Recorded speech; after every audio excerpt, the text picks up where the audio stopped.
পক্ষ থেকে আন্তরিক অভিনন্দন এবং মোবারকবাদ জানাচ্ছি। সম্মানিত উপস্থিতি, আমাদের মাঝে বিশেষ অতিথি হিসাবে উপস্থিত রয়েছেন বাংলাদেশ জামায়াত ইসলামী ঢাকা জেলা শাখার কর্মপরিষদ সদস্য, কেরানীগঞ্জ মডেল পশ্চিমের সম্মানিত সংগ্রামী আমির, ইসলামী ছাত্র শিবিরের সাবেক ঢাকা জেলা দক্ষিণের সভাপতি জনাব আব্দুর রহিম মজুমদার উপস্থিত হয়েছেন, সাভার উপজেলার সম্মানিত সংগ্রামী আমির, ইসলামী ছাত্র শিবির ঢাকা জেলা উত্তরের সম্মানিত সাবেক সভাপতি জনাব আব্দুল কাদের সহ জেলা, থানা এবং ইউনিয়নের বিভিন্ন পর্যায়ে দায়িত্বশীল ভাইরা, আমার সামনে উপস্থিত প্রাণপ্রিয় কলাতেয়াবাসী, আসসালামু আলাইকুম ওয়া রাহমাতুল্লাহ। আল্লাহ তাআলার দরবারে শুকরিয়া জ্ঞাপন করছি যে মহান রব্বুল আলামিন একান্ত মেহেরবানি করে আমাদেরকে আজকের এই বৈরী পরিবেশের মধ্য দিয়েও একমাত্র বাংলাদেশকে কোরআনের আইন চালু করার জন্য, বাংলাদেশের পার্লামেন্টে কোরআনের কথা বলার জন্য আজকে এরকম একটি বৈরী পরিবেশেও নির্বাচনী সমাবেশে আসার মতন তৌফিক দান করেছেন। এজন্য মহান মনিবের দরবারে শুকরিয়া আদায় করি, সকলে বলি আলহামদুলিল্লাহ। দরুদ ও সালাম পেশ করছি সর্বকালের সর্বশ্রেষ্ঠ নেতা, সর্বকালের সর্বশ্রেষ্ঠ মানুষ জনাবে মুহাম্মদ রাসূলুল্লাহ সাল্লাল্লাহু আলাইহি ওয়াসাল্লামের প্রতি।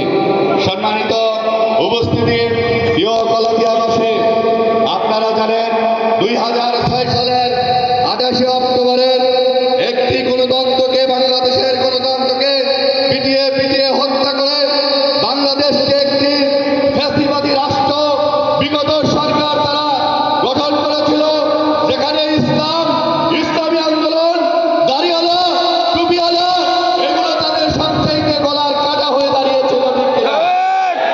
আজকে 2024 সালের ছাত্র শ্রমিক জনতা আলেম ওলামা এক আন্দোলনের মধ্য দিয়ে 2000 মানুষের জীবন দেওয়ার মধ্য দিয়ে 40,000 আহত বন্ধুত্ব ভাইয়ের মধ্য দিয়ে আমরা চেয়েছিলাম একটি স্বাধীন সার্বভৌমত্ব ফ্যাসিবাদ মুক্ত বাংলাদেশ। কিন্তু পক্ষান্তরে দেখা যাচ্ছে আজকে যাদেরকে ক্ষমতায় বসানো হয়েছে, যারা রক্তের উপর দাঁড়িয়ে বাংলাদেশ পরিচালনা করছেন, কেন তারা যেন বাংলাদেশের কল্যাণকামী এখন হচ্ছেন না। সমস্যা নাকি তাদের কোথায়? আজকে আমাদেরকে যারা বিরোধিতা করেন, আপনারা শিক্ষা গ্রহণ করুন। যারা আলেমদের বিরোধিতা করেছে, যারা কোরআনের বিরোধিতা করেছে, কোরআনের তাফসীর মাহফিলগুলো পরবর্তী পর্যায়ে করে মুসলমানদের থেকে যারা কোরআনকে দূরে রাখতে চেয়েছিল তারাই শেষ হয়েছে। আগামী দিনে যারা এরকম করবে তারাও শেষ হয়ে যাবে। আমরা বলতে চাই, আপনারা ফিরে আসুন। আমাদেরকে যারা আজকে তারা চায়, তারা ভাবে জামাত ইসলাম ক্ষমতায় গেলেই তো তাদের সমস্যা। আরে সমস্যা তো তারাই মনে করে যারা জানে যে জামাত ইসলাম ক্ষমতায় গেলে সাদাবাদ বন্ধ হবে, ঠিক কিনা? বড় বড় আর বোতল খাওয়া যাবে না, মাটি ভালোলেই সেখানে বমি দস্যু হিসাবে টুকরির টাকা পাবেন না, মাটির টাকা পাবেন না। এই জন্যই তো জামাত দিয়ে এত তাল বাহানা আপনাদের, ঠিক কিনা?